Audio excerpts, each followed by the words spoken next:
It's good to have your company here on Drive on Times Radio. I'm John Pienaar. So has a ceasefire between Israel and Hamas finally been agreed that would end the fighting in Gaza?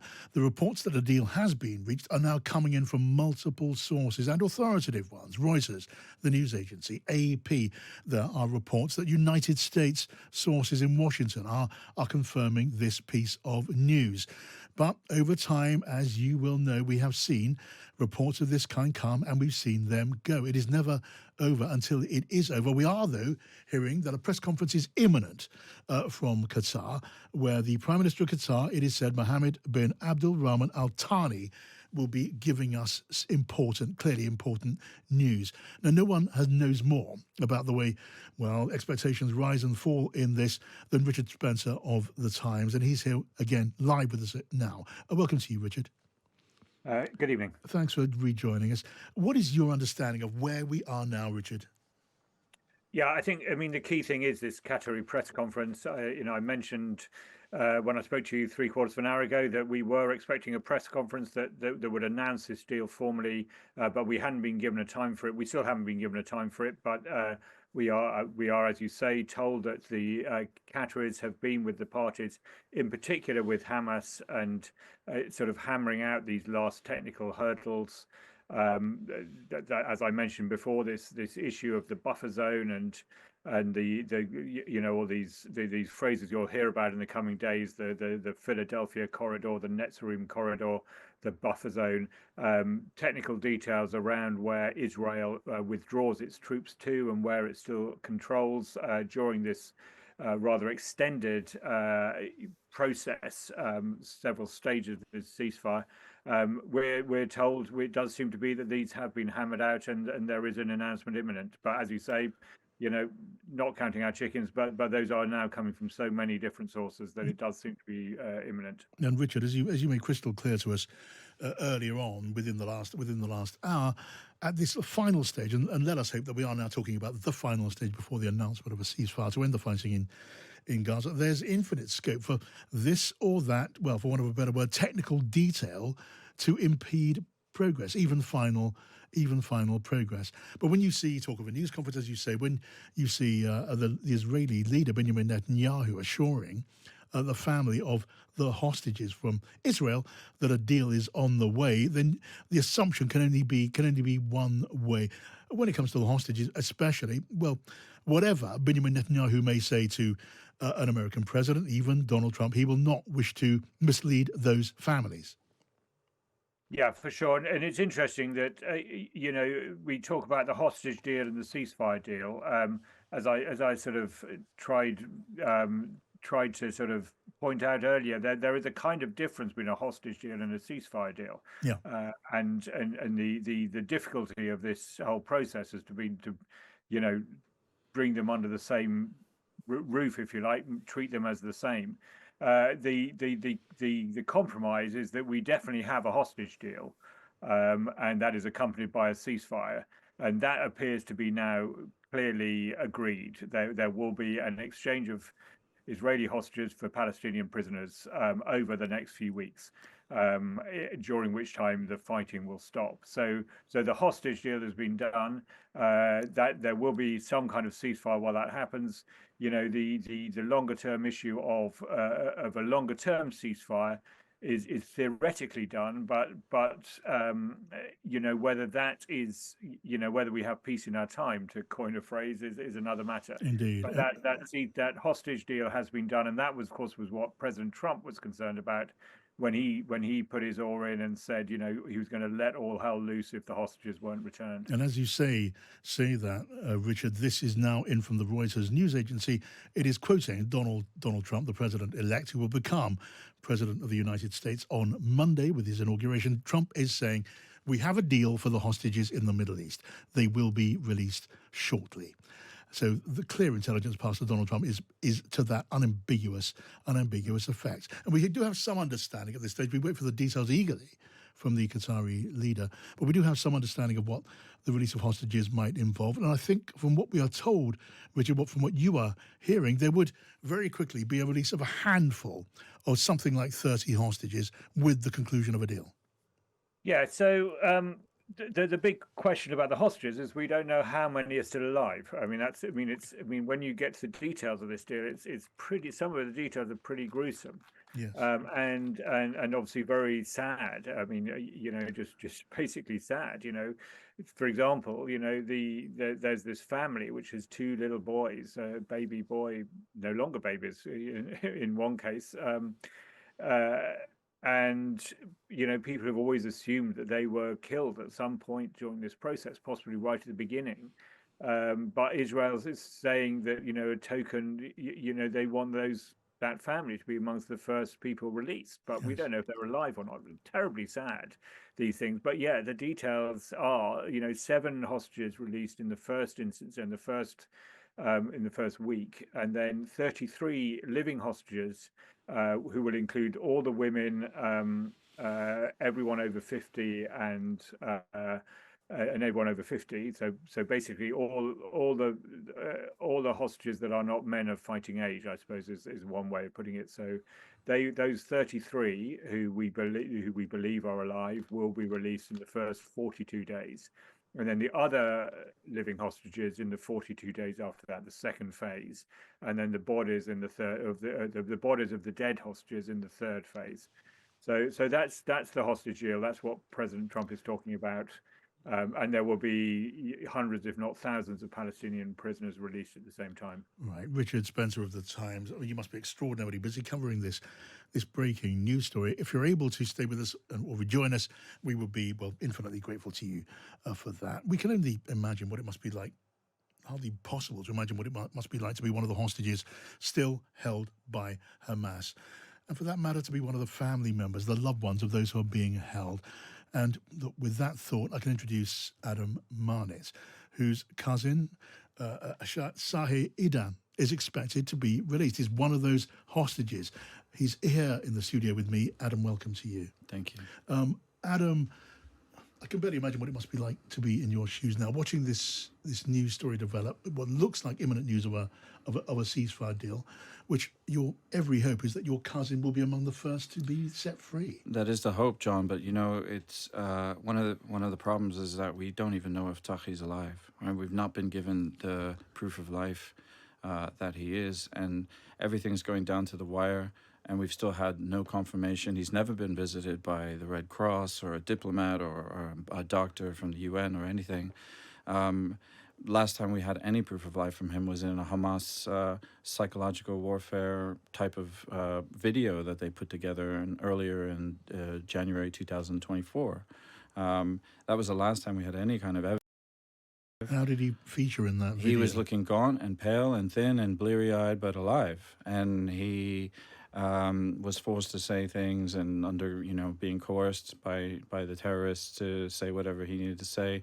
And then in the video, they said that he was dead, but they never showed his body.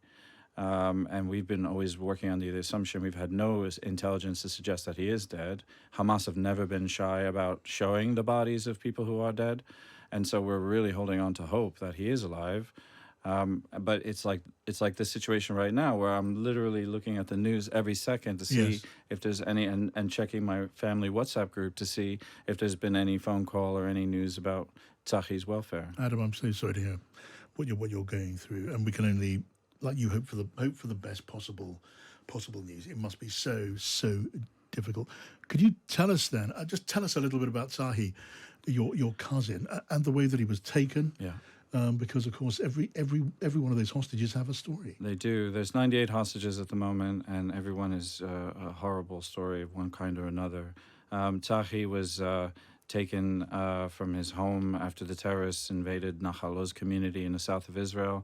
They were in hiding, and the terrorists had gained access to the community. They took a 17-year-old boy named Tomer around house to house, forcing him to speak Hebrew to lure anybody in hiding out. My family heard his voice, but weren't fooled. They knew that it was a ruse. They hid in the bomb shelter, but of course these are bomb shelters that are designed to protect people from rockets, not from intrusion. And the terrorists eventually got frustrated. They shot through the door, and they shot Tahi's firstborn daughter, Mayan, in the head. Mayan died instantly. Tahi had to see his firstborn die in his arms. She had just celebrated her 18th birthday only a few days earlier. The balloons from her birthday party were still up in the house. He was in distress and shock, visible shock. And we know all this because as the terrorists gained entry to the bomb shelter and took the other remaining children and his wife Gali out into the sitting room, they forced his wife Gali to unlock her phone so they can live stream it onto her Facebook. A lot of my family found out about what was happening that way. That clip of the children speaking to the terrorists, because the terrorists were trying to tell the youngest, Shahar, who was 9 at the time, to shut up. He was crying. He was hysterical. He just saw his eldest sister murdered. His older sister, his sister Yael, told the terrorists, "Sorry, we can't make him stop. You've just killed his sister." And the terrorists, and she says this in English to them, and they say back to her, "She's with your God now." That is an unspeakable experience. I can only, Adam, express our appreciation of your joining us in this way and sharing your experiences and your thoughts at what is a very difficult time, made so much more difficult, could only be made more so by waiting for the news that we're all waiting for now. The other dynamic of that, John, is that, when they frog marched him away to Gaza with our neighbor Omri, whose brother-in-law is also here in London, they had he had all of his daughter's blood all over him as he was trying to resuscitate her, and he couldn't. We don't know if he knows that the rest of his family are alive. Yeah. For all we know, for the last 467 days, he's been sitting, languishing in a dark, dingy Gaza tunnel, being tortured and abused, and thinking that maybe the rest of his family were murdered like his firstborn was. Yes. Under the terms, Adam, of the deal, the sketchy terms of the deal, we have some detail, but not a full deal. Under the terms of a deal that we think we understand, older detainees, hostages, would be among those who are released as part of this deal. Your cousin is of such an age that your hope would be he might be one of those. Well, if the details are correct, because again, we don't have formal confirmation of this, but if the details are correct, anyone over the age of 50 would be included in the first phase. Tzachi had his 50th birthday last April. Well, So he just makes the cut. Just makes the cut. I mean, you will hope. But his neighbor, Omri, who's younger than him, who has 2 small children, ages 1 and 3, who was taken with him from the same community, Omri would not make the cut. And that just feels so unjust. And there's a sort of feeling of survivor guilt by proxy, thinking that it's possible that we might have our loved one returned, but our neighbors who've become like family to us won't. And then his children will have to wait longer. Adam, I mean, if you can, do stay with us. Yeah, absolutely. I mean, your thoughts are they're helping us understand this story, and they're valuable to those of us who are listening, and we are, as it were, in every way with you at this difficult time. Richard Spencer is also now with us, Middle East a correspondent at the Times. Can I just get your thoughts, Richard, on the families of the hostages, because they have been an important part of the politics of this. The pressure which has been on Benjamin Netanyahu and the Israeli government and the leadership of Israel. Their voice has been loud, hasn't it? Yeah, they've become an actual political force, undeniably, in what was already a very complicated political situation in Israel, which, probably not the time to go into that, but they have become one of the main voices speaking on the whole war and indeed on the future of Benjamin Netanyahu and his government in Israel. This isn't what people are thinking about now, of course, because they're just thinking about the end to the suffering for the people of Gaza, the end to the bombing and the killing on all sides, and of course the end of this incredibly horrible and strange ordeal for these hostages. But yeah, the fallout on all sides of this is yet to be seen, and the hostage families will be continuing, I suspect, to have a big voice there. Of course, I say that's not what people are thinking about at the moment, but their voice has been so powerful, so emotive, and even in the course of these negotiations, you've seen extraordinary scenes. I think in, for example, the Knesset, where hardline right-wing MPs have had shouting matches with relatives of the hostages over the details of this deal. I mean, literally screaming and insulting each other. Quite extraordinary scenes. Yes, yes. As So, Adam Marnet, whose cousin Sachi is being held. We wait to see whether Adam's cousin has survived this ordeal, whether he will be, if he has, one of those who were released as part of a hostage deal. Adam here with us in the studio, sharing his thoughts, sharing his experience, his awful experiences of these months while these hostages have been in detention. Adam, as Richard says, I mean, the future in so many ways is for the future. The immediate question is, what will the deal be? What would it mean for the hostages? Who will be released? How many will be released? What sort of condition will they be in? What's the nature of that aspect of the deal? But can I just get your reflections on the way this has been handled from your perspective as a family member of one of those hostages? Your thoughts on the way the Israeli government and the Prime Minister Benjamin Netanyahu has dealt with you and dealt with this question. I mean, first of all, John, I'm not a diplomat. I'm not Indeed. a politician. I'm certainly Indeed. not a military expert. I'm a cousin of a hostage whose firstborn daughter was murdered on October 7th by terrorists. Terrorists who, I should say as well, are being cheerled by people who flood our streets regularly on weekends all over the UK. Amongst the hostages also are people like Kfir Bibas, a baby who was taken at 9 months old and who will be celebrating his second birthday on Saturday. And at the same time, there'll be a mass demonstration here in London of people who are be cheerleading his captors. Yeah. And I feel like that is probably a very stark illustration of the moral, cavernous failings of the international community, because I feel like if we had stood united, determined, in full condemnation of Hamas from the get-go, demanded unconditional release of the hostages, and rather than play this game that Hamas wants us to play, which is horse trading, using humans as bargaining chips for concessions, Yeah.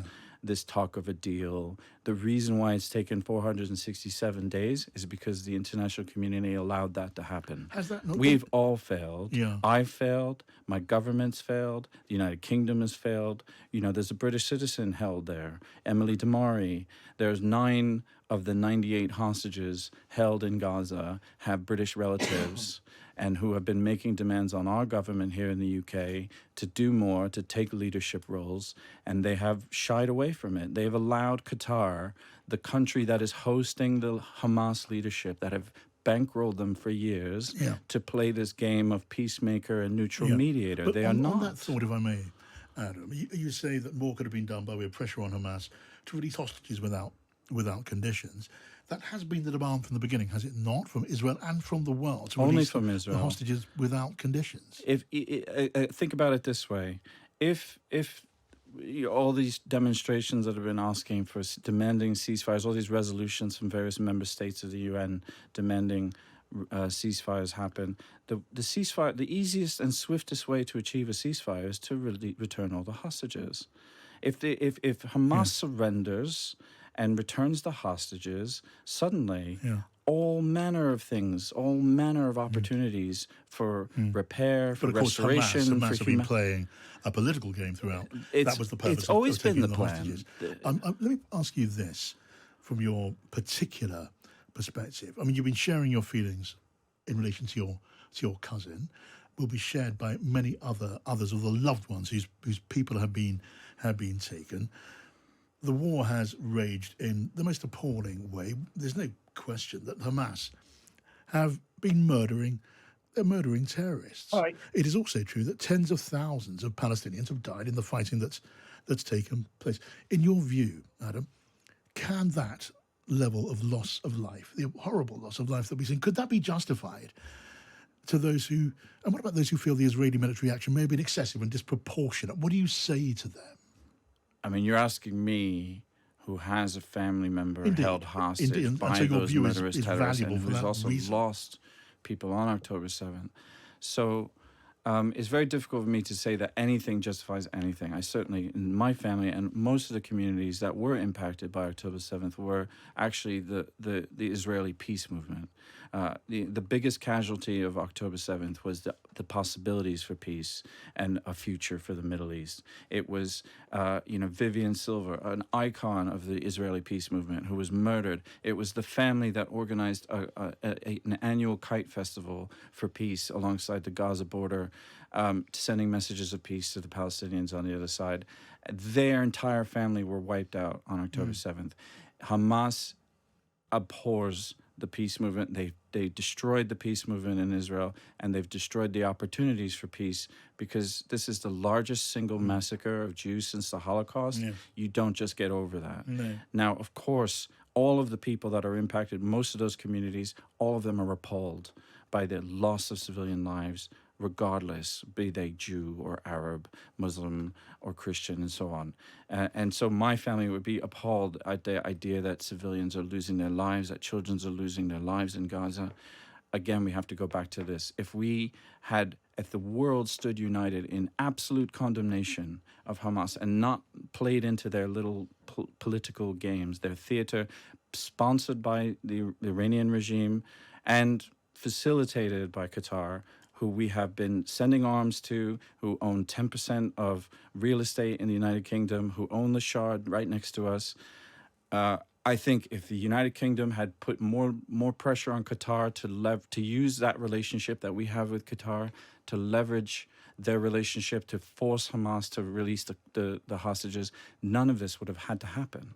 We wouldn't be in this. No doubt, Adam, of course, no country would allow its citizens to be abducted and held and fired rockets at without some response. And anyone can well understand those questions, the arguments on all sides from different directions.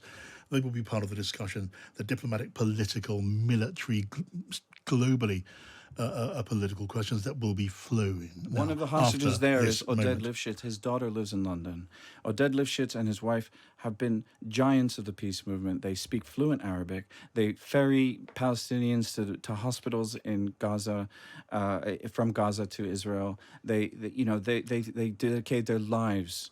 They chose to live in that area precisely because they wanted to live in it and demonstrate and model peace and coexistence. Okay, Adam Marnett, whose cousin is one of the hostages. You've shared your views, and you deserve to have those views heard with respect. Thank you for coming and joining us.